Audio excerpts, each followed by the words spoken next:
Heart check, shalom, peace. Have you ever felt like God was silent, especially when you needed Him most? Maybe you're grieving, disappointed, or praying for an answer that has not come. If that's where you are today, this gospel is for you. In today's gospel, Mary Magdalene stands outside the tomb weeping. She thinks she has lost Jesus forever. Then Jesus calls her by name, Mary. The moment she hears His voice, everything changes. You know what touches my heart is? Jesus did not begin with an explanation. He began by calling her by name. And that's how personal God's love is. Before He changes our situation, your situation, He reminds us that we are known and loved. Maybe today you're asking, Lord, where are you?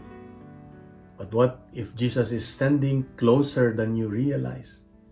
Before looking for answers, spend a few quiet moments listening to His voice. Open the gospel, pray from your heart, sit in silence. God often speaks not through loud miracles, but through a quiet whisper that says, I am here, I am here. Don't be afraid. And so let's remember this. Your tears do not hide you from Jesus. They bring Him closer to you. The same Jesus who called Mary by name knows your name, knows your pain, and walks with you today. You are never alone. And so let us pray.